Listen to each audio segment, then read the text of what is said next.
সরকারি কর্মকর্তা কর্মচারীদের বেতন বৃদ্ধি হলে দুর্নীতি কমবে বলে আশা করছেন অর্থ ও পরিকল্পনা মন্ত্রী আমির খসরু মাহমুদ চৌধুরী। তিনি বলেন, মূল্যস্ফীতি নিয়ন্ত্রণকে সরকার বিশেষ গুরুত্ব দিচ্ছে। দুপুরে রাজধানীর ওসমানী স্মৃতি মিলনায়তনে 2026-27 অর্থ বছরের বাজেটোত্তর সংবাদ সম্মেলনে তিনি এই কথা বলেন। অপচয় না হয় এমন প্রকল্পগুলোই নেওয়া হবে জানিয়ে তিনি বলেন, বাজেটে জনগণের আকাঙ্ক্ষা পূরণ হয়েছে। মাহবুব সৈকতের রিপোর্ট। রাজধানীর ওসমানী স্মৃতি মিলনায়তনে অর্থ মন্ত্রণালয়ের আয়োজনে বাজেট উত্তর সংবাদ সম্মেলন সমাধান করতে পারবেন। সূচনা বক্তব্যে 2026-2027 অর্থ বছরের প্রস্তাবিত বাজেট প্রণয়নে জনগণের প্রত্যাশাকে অগ্রাধিকার দেয়া হয়েছে বলে জানান অর্থমন্ত্রী। এবং এই সরকারের প্রতি মানুষের প্রত্যাশা অনেক। এবারের বাজেটে আমরা চেষ্টা করেছি প্রতিটি মানুষকে আমাদের বাজেট চিন্তায় নিয়ে আসার জন্য। দীর্ঘ ফ্যাসিস্ট রেজিমের লুটপাট ও অন্তর্বর্তী সরকারের পর এই বাজেটের মাধ্যমে দেশ নৈতিক ভিত্তির উপর দাঁড়িয়ে পরিচালনার চেষ্টা চলছে বলেও জানান তিনি। দেশের সম্পদ লুণ্ঠন হয়েছে, দেশের প্রতিষ্ঠানগুলো ভেঙে দেওয়া হয়েছে, অর্থনীতি একটা ভঙ্গুর অবস্থায় চলে এসছে।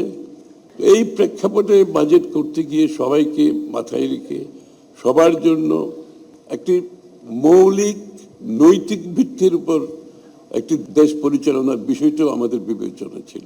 সাংবাদিকদের প্রশ্নের জবাবে অর্থমন্ত্রী আমির খসরু মাহমুদ চৌধুরী বলেন, সরকারের বরাদ্দ কোনো বিশেষ দল বা গোষ্ঠীর জন্য নয়, দেশের সব মানুষের জন্য, যাতে কেউ বৈষম্যের শিকার না হন। আমরা একটা স্টাডি করেছি, তাতে অসুবিধা কি আছে? দল করবে তো মানুষ, দল করবে না। আবার সবাই ভোট দিতে হবে তাও তো না আমাদেরকে। আমার কথা হচ্ছে, আমরা নাগরিক সুবিধা নাগরিকের জন্য, কোনো দলের জন্য করতে পারবো না। চ্যালেঞ্জ থাকলেও সবার সহযোগিতা পেলে প্রস্তাবিত বাজেট বাস্তবায়ন সম্ভব বলেও জানান আমির খসরু মাহমুদ চৌধুরী। বাংলাদেশের অর্থনীতি এখন যেখানে দাঁড়িয়ে আছে, 2 বছরের কুশন লাগবে। 3rd ইয়ার থেকে ইকোনমি সামনের দিকে যাবে, স্থিতিশীল হবে, তারপরে সমৃদ্ধির দিকে যাবে। 4th 5th ইয়ারে গিয়ে ইনশাআল্লাহ 4th 5th ইয়ারে গিয়ে অর্থনীতি পুরোপুরি ঘুরে দাঁড়াবে। বিদ্যুৎ ও জ্বালানি খাত নিয়ে সাংবাদিকদের বিভিন্ন প্রশ্নের জবাব দেন বিদ্যুৎ ও জ্বালানি মন্ত্রী ইকবাল হাসান মাহমুদ। এই যে ব্যাগেজগুলো আমাদেরকে দিয়ে গেছে, লুটপাট করে চলে গেছে, প্রথমেই আমাদের উপরে দায় এসে পড়ছে 56,000 কোটি টাকা, যেটাকে এই আইপিবি গুলোতে পেমেন্ট করে নাই। এখন এই পেমেন্টগুলো আমাদেরকে করতে হবে। তো এর ফলে একটা অর্থনৈতিক চাপ আছে। তো আমরা এগুলো থেকে উত্তরণের জন্য আমরা কাজ শুরু করেছি। 2-2.5 বছর পর থেকে আপনারা আমাদের এই কাজগুলোর ফল পেতে পারবেন। সংবাদ সম্মেলনে বিভিন্ন মন্ত্রণালয়ের মন্ত্রী, উপদেষ্টা এবং সংশ্লিষ্ট মন্ত্রণালয়ের সচিব এবং ঊর্ধ্বতন কর্মকর্তারাও উপস্থিত ছিলেন। মাহবুব সৈকত, মাই টিভি, ঢাকা। বাংলাদেশ ব্যাংকের গভর্নর মোহাম্মদ মোস্তাকুর রহমান বলেছেন, দেশের ব্যাংকিং খাতের একটি বড় অংশ বর্তমানে চাপে রয়েছে এবং বিভিন্ন অনিয়মের কারণে কয়েকটি ব্যাংক থেকে বিপুল পরিমাণ অর্থ বেরিয়ে গেছে। যারা টাকা চুরি করে বিদেশে নিয়ে গেছে তাদের শান্তিতে থাকতে দেওয়া হবে না বলেও কঠোর হুঁশিয়ারি দেন তিনি। রাজধানীর ওসমানী স্মৃতি মিলনায়তনে অর্থমন্ত্রীর বাজেট উত্তর সংবাদ সম্মেলনে এক প্রশ্নের জবাবে গভর্নর এসব কথা বলেন। সম্মিলিত 5 ব্যাংকের আমানতকারীদের আমানত ফেরত দেওয়ার বিষয়ে আগামী 1 থেকে 2 সপ্তাহের মধ্যেই উদ্যোগ নেওয়া হবে বলেও জানান গভর্নর। আমরা আশা করছি যে বাংলাদেশ ব্যাংকে আমাদের কিছু নিয়ম কানুন আছে, কিছু টুলস আছে, সেই টুলসগুলো আমরা প্রয়োগ করব আগামী কয়েকদিনের মধ্যে। এটাতে আমার মনে হয় না যে যারা আমানতকারী তাদের কোনো অসুবিধা হবে।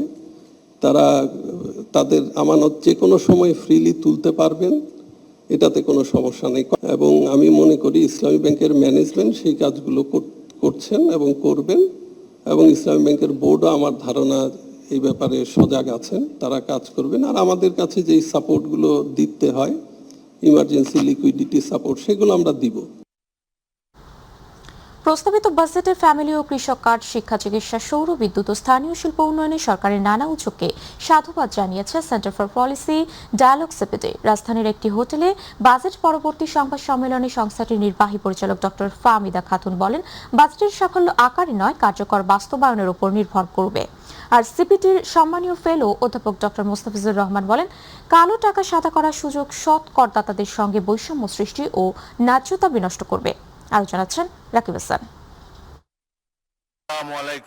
ক্ষমতা গ্রহণের মাত্র 4 মাসের মাথায় দেশের ইতিহাসে সবচেয়ে বড় বাজেট সংসদে উত্থাপন করেছেন তারেক রহমানের নেতৃত্বাধীন বিএনপি সরকারের অর্থমন্ত্রী আমির খসরু মাহমুদ চৌধুরী।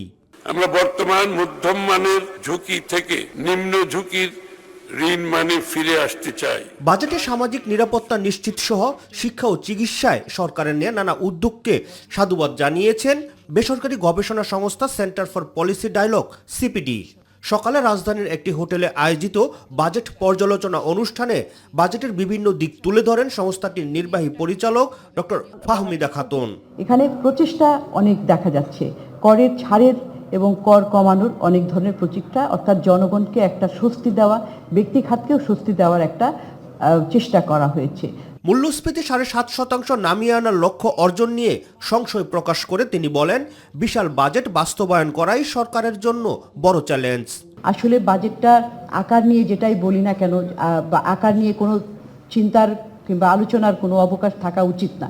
মূল বিষয়টা হচ্ছে যে কিভাবে কতখানি বাস্তবায়ন হলো, আমাদের যে ধারাবাহিকভাবে বাস্তবায়নের দুর্বলতা সেটা কতখানি কাটিয়ে উঠতে পারলাম। কারণ বাস্তবায়ন না হলে এই যে লক্ষ্য খাতওয়ারি লক্ষ্যমাত্রাগুলি দেওয়া হয়েছে সেই লক্ষ্যমাত্রাগুলো পূরণ হবে না, এবং এটা করতে হলে আসলে সংস্কার, প্রাতিষ্ঠানিক দক্ষতা, প্রাতিষ্ঠানিক সক্ষমতা ইত্যাদি বাড়াতে হবে।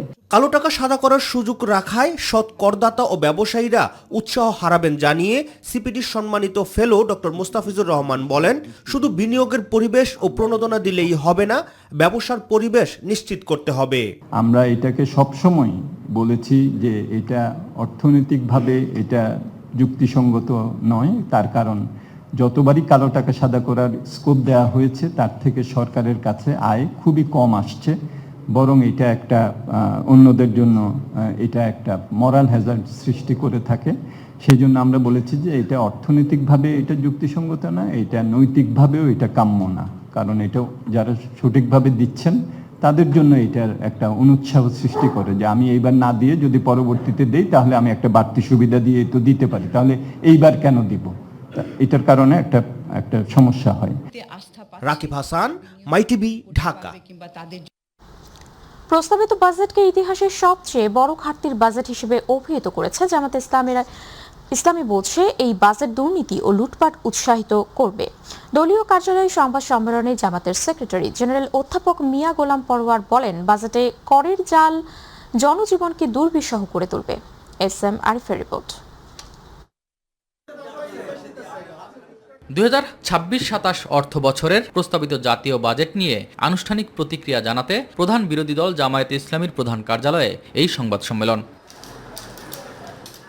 দলটির সেক্রেটারি জেনারেল মিয়া গোলাম পরোয়ার জানান, এবারের বাজেটের সবচেয়ে বড় দুর্বলতা হলো এর বিশাল ঘাটতি। উন্নয়নশীল দেশের, অনুন্নত দেশের বাজেটগুলো সাধারণত ডেফিসিট বাজেটই হয়ে থাকে, কিন্তু এবারের বাজেটটা ইতিহাসের সবচেয়ে বড় অঙ্কের একটা ঘাটতি বাজেট পেশ করা হয়েছে। সেকেন্ড, এই বাজেটটা বিরাট ঋণ নির্ভর, করের জাল তৈরি করে নগর জীবনে, নাগরিক জীবনে এটার যে প্রেশার, প্রভাবটাকে ওনারা শব্দ প্রয়োগের মাধ্যমে সেই চালাকি করে কর বৃদ্ধির জায়গাগুলো এড়িয়ে যাওয়ার চেষ্টা করেছেন। বড় অঙ্কের বাজেটকে লোক দেখানো উল্লেখ করে এর মাধ্যমে দুর্নীতি ও লুটপাটের সুযোগ করে দেয়া হয়েছে বলেও মন্তব্য করেন তিনি। একটা উচ্চাভিলাষী, জনগণকে দেখানোর মতো একটা বাজেট করা হয়েছে, আলটিমেটলি ভেতরটা অন্তঃসার শূন্য। এই বাজেট বাস্তবায়নে যে কি পরিমাণ দুর্নীতি হবে, দলীয় কর্মীদের মধ্যে টাকা ভাগ বটা, লুটপাটের একটা আয়োজন হিসেবে বাজেট কিন্তু পরিগণিত হবে। এটার কারণেই আমার মনে হয় যে সরকার গণভোটের গণরায় বাস্তবায়ন করতে যাচ্ছে না। রাজস্ব আদায়ের ক্ষেত্রে বাস্তবসম্মত রূপরেখা দিতে সরকার ব্যর্থ হয়েছে জানিয়ে জামায়াত নেতা বলেন, ব্যাংকিং খাত নিয়ে আওয়ামী লীগের দেখানো পথে হাঁটছে বিএনপি। আওয়ামী লীগ যে ফ্যাসিবাদী রাস্তা দেখিয়ে গিয়েছিল, এখন বিএনপি সরকার সেই রাস্তায় হাঁটছে। এই নৈরাজ্যপূর্ণ অবস্থায় যদি এই বাজেট পাস হয়, তাহলে বাংলাদেশের শুধু ব্যাংক নয়, গোটা অর্থনীতি আমাদের আমাদের ভাষায় বলবো, পার্লামেন্টে বলেছেন যে মাটির সাথে এদেশের অর্থনীতি মিশে যাবে। উচ্চাভিলাষী ও গণবিরোধী এই বাজেট জোর করে জনগণের উপর চাপিয়ে না দেওয়ারও আহ্বান জানান জামায়াতের সেক্রেটারি জেনারেল। গণভোটের রায় না মেনে যেমন জনগণের বিরুদ্ধে গিয়েছেন, এই গণবিরোধী বাজেট জোর করে চাপিয়ে দিয়ে আপনারা আর জনগণের বিরুদ্ধে যাবেন না। এসএম আরিফ, মাই টিভি, ঢাকা। অন্যদিকে প্রস্তাবিত বাজেটে অর্থনৈতিক সংস্কার ও জনগণের প্রত্যাশার প্রতিফলন ঘটেনি বলে দাবি করেছে এনসিপি। দলটির নেতারা বলছেন, বড় বাজেটের আড়ালে দুর্নীতির সুযোগ তৈরি হয়েছে, আর বাস্তবতা বিবর্জিত রাজস্ব লক্ষ্যমাত্রা দিয়ে এই বাজেট বাস্তবায়ন কঠিন হবে। আরো জানাচ্ছেন S M Arif. Chittagong circuit হাউসে সাংবাদিকদের সঙ্গে মতবিনিময় করেন বিরোধী দলীয় চিফ হুইপ ও এনসিপির আহ্বায়ক নাহিদ ইসলাম। গণমাধ্যম কর্মীদের তিনি বলেন, জুলাই গণঅভ্যুত্থানের পর দেশে অর্থনৈতিক সংস্কারের যে প্রত্যাশা তৈরি হয়েছিল, প্রস্তাবিত জাতীয় বাজেটে তার কোনো প্রতিফলন নেই। বড় বড় যারা মাফিয়া অলিগার্ক রয়েছে, ফ্যাসিবাদের যারা পুষ্ট হয়ে যারা জনগণের টাকা লুট করেছে, এখন বিদেশে আছে, বিদেশে টাকা পাচার করছে, তাদেরকে কিভাবে বিচারের আওতায় আনবে সেই ধরনের কোনো বক্তব্য কিন্তু আমরা পাইনি। ভঙ্গুর অর্থনীতিকে দিশা দেখানোর মতো কোনো বাজেট এটা হয়নি। এ সময় এনসিপির মুখ্য সমন্বয়ক নাসিরউদ্দিন পাটোয়ারি বলেন, ভারত সীমান্তে পুশিং করে দক্ষিণ এশিয়াকে অস্থির করার অপচেষ্টা করছে। সীমান্তে মানুষকে আহ্বান জানায়, মানব প্রাচীর তৈরি করুন, ঐক্যবদ্ধভাবে বিজিবির সাথে থাকুন, পুরো বাংলাদেশ আপনাদের সাথে আছে, আপনারা সাহস করে দাঁড়ান। ইনশাল্লাহ আমাদের সার্বভৌমত্ব, আমরা 18 কোটি মানুষ আছে, আমাদের রক্ত আছে, আমাদের স্পৃহা আছে, আমরা রক্ষা করতে পারবো 71-এর মতন ইনশাআল্লাহ। এদিকে বিকেলে এনসিপি কার্যালয়ে সংবাদ সম্মেলনে দলটির যুগ্ম আহ্বায়ক আতিক মুজাহিদ বলেন, প্রস্তাবিত বাজেট জনগণের আশা আকাঙ্ক্ষার প্রতিফলন ঘটাতে পারেনি। অনেক বড় সাদা অস্থির একটা বাজেট দেওয়া হয়েছে, যে বাজেটটাতে জনগণের আশা আকাঙ্ক্ষার প্রতিফলন ঘটায়নি, বরং আমরা চরমভাবে হতাশ এবং আমরা উদ্বিগ্ন প্রকাশ করতেছি। এই বাজেট যদি পূর্ণাঙ্গভাবে কেউ বিশ্লেষণ করে, তাহলে আমরা দেখতে পাবো এই বাজেটটা মূলত একটা আলটিমেটলি প্রতারণার বাজেটই হয়েছে। বর্তমান অর্থনৈতিক বাস্তবতায় এটি ঋণ নির্ভর ও কাল্পনিক বাজেট উল্লেখ করে রাজস্ব আয়ের লক্ষ্যমাত্রা অর্জন নিয়ে সংশয় প্রকাশ করেন আতিক মুজাহিদ। এস এম আরিফ, মাই টিভি, ঢাকা। শহীদ প্রেসিডেন্ট জিয়াউর রহমানের বাজেট উঁচু তলার নয়, খেটে খাওয়া মানুষের জন্য ছিল। সেই বাজেটের কারণেই বাংলাদেশ অর্থনৈতিকভাবে মাথা তুলে দাঁড়িয়েছিল বলে মন্তব্য করেছেন বিএনপির স্থায়ী কমিটির সদস্য ডক্টর আব্দুল মঈন খান। আর দলের ভাইস চেয়ারম্যান শামসুজ্জামান দুদু বলেন, বিএনপি সরকার বাংলাদেশকে এগিয়ে নিতে কাজ করছে। রাজধানীতে আলাদা অনুষ্ঠানে তারা এসব কথা বলেন। সাদিয়া হক মোয়ের রিপোর্ট। সকালে জাতীয় প্রেস ক্লাবে বিএনপির প্রতিষ্ঠাতা জিয়াউর রহমানের মৃত্যুবার্ষিকী উপলক্ষে এক আলোচনা সভা অনুষ্ঠিত হয়। সভায় বিএনপির স্থায়ী কমিটির সদস্য ডক্টর আব্দুল মঈন খান বলেন, জাতির ক্রান্তিকালে তারেক রহমান বাংলাদেশকে বিশ্বের বুকে সম্মানজনক অবস্থানে নিয়ে যাবার চেষ্টা করছেন। তার স্বল্প জীবনে তিনি কি করেছেন, কি অর্জন করেছেন, সেগুলো আপনারা জানতে চেষ্টা করুন এবং আমাদের যার যার থেকে নিজেদের জীবনে আমরা যেন সেগুলো প্রতিফলিত বাংলাদেশকে যেন আজকে আমরা জনাব তারেক রহমানের নেতৃত্বে পুনরায় সেই বিশ্বের বুকে সম্মানজনক উচ্চতায়। অন্যদিকে বিকেলে জাতীয় প্রেস ক্লাবে এক আলোচনা সভায় বিএনপির ভাইস চেয়ারম্যান শামসুজ্জামান দুদু বলেন, দেশে বিদেশে একটি মহল এখনো ষড়যন্ত্র করে যাচ্ছে। দেশে এবং বিদেশে মহল বিশেষ যারা পরাজিত হয়েছে, যারা পালিয়ে গেছে, তারা কিন্তু বসে নাই। তারা একেবারে পালিয়ে গেছে এটাও ভাবার কোনো কারণ নেই। আমার পার্শ্ববর্তী একটা দেশ তাদেরকে সমর্থন করছে, তাদেরকে আশ্রয় দিচ্ছে। সেই জন্য আমাদেরকে সচেতন থাকতে হবে, সতর্ক থাকতে হবে, ঐক্যবদ্ধ থাকতে হবে। এছাড়া ষড়যন্ত্রকে রুখা যাবে। বিএনপি সরকার বাংলাদেশকে এগিয়ে নিতে কাজ করছে বলেও মন্তব্য করেন তিনি। সাদিয়া হক মৌ, মাই টিভি, ঢাকা। প্রস্তাবিত বাজেট বাস্তবায়ন ও বিশাল অঙ্কের রাজস্ব আদায়ের লক্ষ্যমাত্রা অর্জন সরকারের জন্য বড় চ্যালেঞ্জ বলে মনে করেন জাতীয় রাজস্ব বোর্ডের সাবেক চেয়ারম্যান ডক্টর আব্দুল মজিদ। মাইটিভিকে তিনি বলেছেন, নতুন সরকারের প্রথম বাজেট ব্যবসা ও জনবান্ধব। আকার নয়, বাজেটের সাফল্য নির্ভর করবে এর যথাযথ বাস্তবায়নের উপর। জাহিদ আহমেদ, বাবু রিপোর্ট। অর্থনৈতিক চ্যালেঞ্জ ও দীর্ঘদিনের উচ্চ মূল্যস্ফীতির চাপের মধ্যেই কিছুটা স্বস্তির আশা সঞ্চার করেছে নতুন সরকারের প্রথম প্রস্তাবিত বাজেট। অর্থনীতিকে স্থিতিশীল করার পাশাপাশি কাঙ্ক্ষিত প্রবৃদ্ধি অর্জনকে লক্ষ্য নির্ধারণ করেছে সরকার। তবে একই সঙ্গে উচ্চভিলাষী রাজস্ব আদায়ের লক্ষ্যমাত্রা এবং ঋণ নির্ভর অর্থায়ন নিয়ে বিশ্লেষকদের মধ্যে তৈরি হয়েছে মিশ্র প্রতিক্রিয়া। আর তাই বাজেট বাস্তবায়নের ক্ষেত্রে সবচেয়ে বড় সাফল্য হবে রাজস্ব আহরণ, বললেন জাতীয় রাজস্ব বোর্ডের সাবেক চেয়ারম্যান ডক্টর আব্দুল মজিদ। যে উদ্দেশ্য নিয়েই এই বাজেট তৈরি করেছি, যেসব জায়গায় যেসব খাতে একটু দেওয়ার, স্বস্তি দেওয়ার জন্যই যে বাজেট করেছি, সেটা নির্ভর করবে আমি যদি সেই প্ল্যান মোতাবেক এটাকে বাস্তবায়ন করতে পারি। দীর্ঘদিন নিত্য প্রয়োজনীয় পণ্যের উচ্চ মূল্যে সাধারণ মানুষ চাপে রয়েছে, তাই মূল্যস্ফীতি নিয়ন্ত্রণকে বাজেট বাস্তবায়নের অন্যতম প্রধান শর্ত হিসাবে দেখছেন এনবিআর এর এই সাবেক চেয়ারম্যান। সোলার প্যানেল উপরে পুরো ভ্যাট উঠাই দিলাম, তাহলে ওই লোকেরা মিনিমাম 20,000 টাকা কমে তো এটা পাওয়ার কথা, দেখবো সেটা পাচ্ছে কিনা। অর্থাৎ এই যে আমি ভ্যাটটা কমালাম এটা সে পাচ্ছে কিনা। মূল্যস্ফীতি কমানোর জন্যেই ওই যে বললাম প্রায় 60,000 কোটি টাকার মতন কর ছাড়, শুল্ক ছাড়। যতক্ষণ না মূল্য কমবে ততক্ষণ আমি উদ্বিগ্ন, কিন্তু আপনার এই বাজেটীয় ব্যবস্থার দ্বারা যদি ওইটা কমে তাহলে আমি উৎফুল্ল। মোটা দাগে নতুন সরকারের প্রথম বাজেটকে ব্যবসা ও জনবান্ধব বলে মনে করছেন ডক্টর আব্দুল মজিদ। আমি এটা অবশ্যই মনে করছি এটা ব্যবসা বান্ধব, বিনিয়োগ বান্ধব, সাধারণ মানুষের আয় ক্রয় ক্ষমতার মধ্যে থাকার বান্ধব এবং তার ক্রয় ক্ষমতা বাড়ানোর বান্ধব। তবে বলে রাখছি, সব নির্ভর করবে যদি এগুলো প্রয়োগ হয়। বাজেটের আকার নয়, বরং এর সফল বাস্তবায়নই হবে সরকারের সবচেয়ে বড় চ্যালেঞ্জ বলে মনে করেন ডক্টর আব্দুল মজিদ। জাহিদ আহমেদ বাবু, মাই টিভি, ঢাকা। 2026-27 অর্থ বছরের প্রস্তাবিত বাজেটে মিলছে নিত্য প্রয়োজনীয় বেশ কিছু পণ্যের দাম কমার আভাস। তবে বাজেট ঘোষণার পর এখনও এর প্রভাব দেখা যায়নি বাজারে। ক্রেতাদের প্রত্যাশা, প্রস্তাবিত বাজেট পাশ হলে ঊর্ধ্বমুখী বাজার মূল্য নিয়ন্ত্রণে আসবে, মিলবে নিত্য প্রয়োজনীয় বাজার মূল্যের স্বস্তি। বিস্তারিত জানাচ্ছেন শবনম অবনী।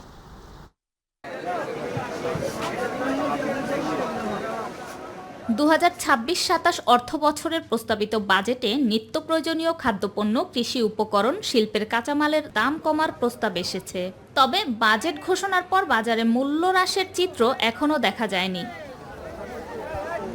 ক্রেতারা বলছেন সব ধরনের পণ্যের দাম আগের মতোই রয়েছে, আবার কোথাও কোথাও কিছু পণ্যের দাম ঊর্ধ্বমুখীও দেখা যাচ্ছে। মনে হইতেছে যে দুই একটা আইটেম যেগুলি হয়তো নতুন আসছে এগুলির দাম একটু বেশি, কিন্তু এখন তরকারির দামটা একটু রিজনেবল আছে। আমি ট্যাংরা মাছ, ছোট ইলিশ আর একটা কাতল মাছ কিনলাম, তুলনামূলকভাবে আগের চেয়ে বেশি মনে হচ্ছে। সবজি কিনতে গেলে, মাছ মাংস কিনতে গেলে আমাদের পকেট একেবারে খালি হয়ে যায়। আসলে এই দুর্মূল্যের বাজারে আমাদের মধ্যবিত্তদের বেঁচে থাকাটা একটা কষ্টসাধ্য হয়ে যাচ্ছে। বিক্রেতারা বলছেন বাজেট ঘোষণার পর বাজারে এর পরিবর্তন আসতে কিছুটা সময় লাগে। চালের দাম বাড়ার বিষয়ে তারা বলেন আমদানি, সরবরাহ ও মজুদের ওপর বাজারে দাম ওঠানামা করে। তবে সরকারকে বাজার সিন্ডিকেটের দিকে নজর দেওয়ার দাবি জানান তারা। সরকার যে বাজেট ঘোষণা করছে এটা কার্যকরী হবে আরও 15 দিন পর। বর্তমানে যেইগুলির দাম বাড়ার এগুলি তো আগে বেড়ে রয়েছে, নতুন করে এখন বাড়ে নেই। বাজেটে বলছে যে নিত্য প্রয়োজনের দাম কম হবে, আমরাও আশাবাদী যদি সরকার সিন্ডিকেট ভাঙতে পারে তাহলে দাম কমবে। সিন্ডিকেট ভাঙতে না পারলে কোনোভাবে সম্ভব না। ছড়া 60 টাকা, পটল 30 টাকা, মূলা 40 টাকা, সিসিঙ্গা 40 টাকা, ভেন্ডি 30 টাকা, কলাহালি মাত্র 30 টাকা, সব কিছু কাস্টমার নাগালের ভিতরে। মাছের আমদানি মোটামুটি ভালো আছে, সব মাছে ঈদের আগে যে দাম ছিল ওখানে সেই দাম তেমন বাড়ে নাই কোনো মাছ। এদিকে বাজেট ঘোষণার পর বাজারে এখন স্বস্তির আভাসের অপেক্ষায় সাধারণ মানুষ। শবনম অবনী, মাই টিভি, ঢাকা। 6 নবজাতকের মৃত্যুর ঘটনার জেরে লাইসেন্স বাতিল হওয়া 8 দিন হাসপাতাল ছাড়ছেন চিকিৎসাধীন রোগীরা। হাসপাতাল ঘুরে দেখা যায় বর্তমানে জরুরি বিভাগে কোনো রোগী ভর্তি নেওয়া হচ্ছে না। তবে ভর্তি থাকা রোগীদের সেবাদান অব্যাহত রয়েছে। চিকিৎসাধীন অনেকের শারীরিক অবস্থা বিবেচনায় এখনই হাসপাতাল ছাড়তে চাইছেন না স্বজনদের অনেকেই। এদিকে হাসপাতাল কর্তৃপক্ষ জানিয়েছে লাইসেন্স বাতিলের আদেশের বিরুদ্ধে তারা আইনি পদক্ষেপ নেবে। গত 27 মে মগবাজারে 8 দিন হাসপাতালের পোস্ট ডেলিভারি ওয়ার্ডে 6 নবজাতক মারা যায়। এই ঘটনায় স্বাস্থ্য মন্ত্রণালয় গঠিত তদন্ত কমিটির প্রতিবেদনে হাসপাতাল কর্তৃপক্ষের অবহেলার প্রমাণ পাওয়ার কথা বলা হয়। এই ঘটনায় দেয়া হাসপাতাল কর্তৃপক্ষের ব্যাখ্যা সন্তোষজনক না হওয়ায় বৃহস্পতিবার লাইসেন্স বাতিলের ঘোষণা দেয় স্বাস্থ্য অধিদপ্তর। ঢাকায় নিযুক্ত ভারতের নতুন হাইকমিশনার দীনেশ ত্রিবেদী বলেছেন, ভারত ও বাংলাদেশের 160 কোটি জনসংখ্যা একত্রিত হলে তা একটি বৃহৎ আন্তর্জাতিক জনশক্তিতে পরিণত হবে। সকালে ভারতের পেট্রোপোল বন্দর হয়ে বাংলাদেশে আসার পথে বেনাপোলে গণমাধ্যম কর্মীদের এক প্রশ্নের জবাবে এসব কথা বলেন তিনি। এর আগে তিনি পেট্রোপোল বন্দর হয়ে বেনাপোল পৌঁছলে শূন্য রেখায় তাকে অভ্যর্থনা জানান বাংলাদেশের স্বরাষ্ট্র মন্ত্রণালয়, ভারতীয় দূতাবাস ও বেনাপোল স্থলবন্দরের প্রতিনিধিরা। এ সময় পোষণ বিষয়ে জানতে চাইলে দীনেশ ত্রিবেদী বলেন, ভারত ও বাংলা একই আকাশ বাতাস, যা দুই দেশের জন্য ভালো হয়। সামনের দিনে সেই পদক্ষেপই নেওয়া হবে। বাংলাদেশের স্ট্রং ডেমোক্রেসি, আমাদেরও স্ট্রং ডেমোক্রেসি। দুই ডেমোক্রেসি মিলে গেলে একটা ওয়ার্ল্ড পাওয়ার হয়ে যায়, একটা পুরো ইকোনমিক ওয়ার্ল্ড পাওয়ার হয়ে যায়। কিন্তু এই মেলামেশাটা দরকার, আর এর জন্য আমার যা দায়িত্ব আছে আমি নিশ্চয়ই পালন করব, কিন্তু আপনার সাপোর্ট থাকা দরকার। ঠিক আছে তো, কেন কি কমিউনিকেশন আপনারাই করবেন। তাই জন্য আপনাকে আবার শুভেচ্ছা, প্রীতি, ভালোবাসা, আর মেলামেশা তো হবে, এটা তো প্রথম হবে। কুষ্টিয়ার দৌলতপুর সীমান্ত দিয়ে শিশু ও নারী পুরুষ সহ 12 জনকে বিএসএফ পুশিনের চেষ্টা করেছে। বিজেপি ও জনতার বাধায় তারা সীমান্তে শূন্য রেখা স্থানে অবস্থান করছে। ভোররাতে ভারতের পশ্চিমবঙ্গের নদিয়া জেলার হোগলবাড়িয়া থানার চরমেঘনা সীমান্ত দিয়ে বাংলাদেশের দৌলতপুর উপজেলার প্রাকপুর ইউনিয়নের চরবিল গাথুয়া সীমান্তে 149 নং পিলার দিয়ে পুশিন করে। এ সময় স্থানীয়রা তাদের আটক করে বিজেপির সহায়তায় 148 সীমান্ত পিলার সংলগ্ন এলাকা দিয়ে ফেরত পাঠায়। বর্তমানে তারা শূন্য রেখায় অবস্থান করছে। বাংলাদেশ সীমান্তে বিজিবি ও জনতা অবস্থান নিয়েছে। কুষ্টিয়া বিজিবি 47 ব্যাটালিয়নের অধিনায়ক লেফটেন্যান্ট কর্নেল রাশেদ কামাল রনি পুশিনের বিষয়টি নিশ্চিত করেছেন।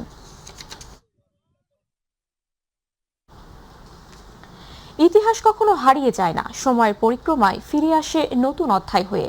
1979 সালের 4 ডিসেম্বর কক্সবাজার সদর উপজেলার পিএম খালির পাতলি মাছুয়াখালী খালের পারে উন্নয়ন ও কৃষি বিপ্লবের স্বপ্ন দেখিয়েছিলেন তৎকালীন রাষ্ট্রপতি জিয়াউর রহমান। প্রায় 5 দশক পর সেই ঐতিহাসিক খালকে ঘিরেই আবার জেগেছে নতুন প্রত্যাশা। খালটির পুনঃখনন কার্যক্রমের আনুষ্ঠানিক উদ্বোধন করতে কাল পিএম খালি যাচ্ছেন প্রধানমন্ত্রী তারেক রহমান। কক্সবাজার প্রতিনিধি এম শাহ আলমের পাঠানো তথ্য ভিডিও চিত্রে বিস্তারিত জানাচ্ছেন জুবাইর রহমান। হাতে কোদাল নিয়ে নিজেই খাল খননের উদ্বোধন করেছেন তৎকালীন রাষ্ট্রপতি জিয়াউর রহমান। 1979 সালের 4 ডিসেম্বর পাতলি মাছুয়াখালী খাল খনন কর্মসূচিতে দিনব্যাপী অংশ নেন তিনি। সেই দিনের বিরল আলোকচিত্র আজও উন্নয়ন ও কৃষি পুনর্জাগরণের এক ঐতিহাসিক দলিল হিসেবে সংরক্ষিত রয়েছে। কক্সবাজার সদর উপজেলার পিএমখালী ইউনিয়নের পাতলি মাছুয়াখালী খাল একসময় এ অঞ্চলের কৃষিতে বৈপ্লবিক পরিবর্তন এনে দিয়েছিল। স্থানীয়দের মতে জিয়াউর রহমানের উদ্যোগে খনন করা এ খালের সেচ সুবিধার আওতায় আসে প্রায় 12,000 হেক্টর কৃষিজমি। তবে সময়ের ব্যবধানে দখল, পলি জমা এবং অব্যবস্থাপনার কারণে খালটি হারিয়ে ফেলে তার নাব্যতা।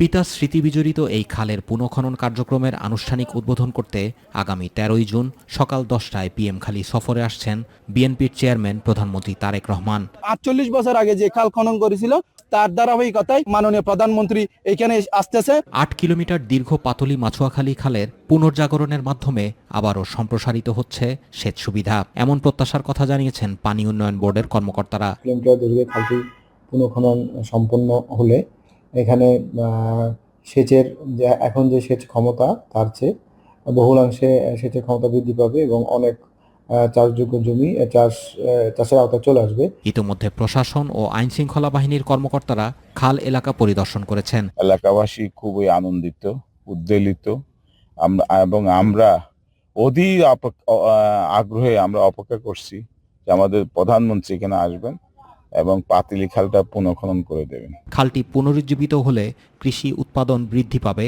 সম্প্রসারিত হবে সেচ সুবিধা এবং বদলে যাবে এলাকার অর্থনৈতিক চিত্র। জুবাইর রহমান, মাই টিভি নিউজ। স্থানীয় সরকার পল্লী উন্নয়ন ও সমবায় মন্ত্রী মির্জা ফখরুল ইসলাম আলমগীর বলেছেন, চীন প্রতিদিনই বদলায়, উন্নত থেকে উন্নততর হচ্ছে। আজকে সারা পৃথিবীতে চীন একটা শক্তিশালী দেশে পরিণত হয়েছে।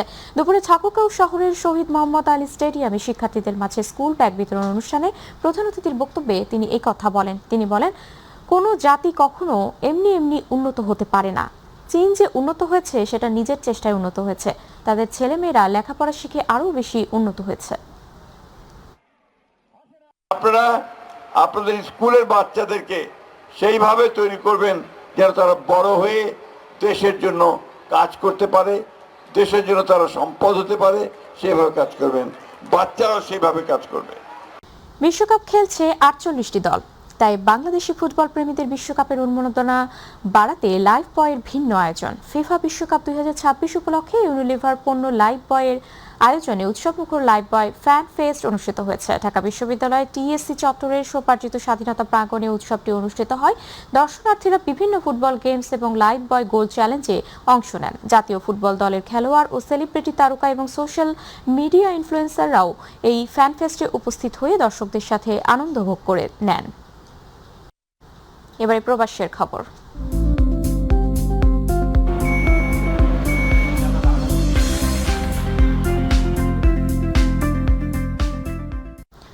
পবিত্র হজ পালন শেষে বাংলাদেশি হাজিদের দেশে ফেরার যাত্রা নির্বিঘ্ন করতে মক্কায় বিশেষ সেবা কার্যক্রম চালিয়ে যাচ্ছে বিমান বাংলাদেশ এয়ারলাইন্স। আজিজিয়া এলাকার আল হেদায়া টাওয়ারের সামনে চালু করা হয়েছে একটি অস্থায়ী অফিস। প্রতিদিন সকাল 10টা থেকে রাত 8টা পর্যন্ত 12 সদস্যের বিশেষ টিম টিকিট ইস্যু, ভ্রমণের তারিখ পরিবর্তন এবং লাগেজ সংক্রান্ত সমস্যার সমাধান দিচ্ছে। আগামী 1 জুলাই পর্যন্ত এই সেবা চলবে। সেবা পেয়ে সন্তোষ প্রকাশ করেছেন অনেক হাজি।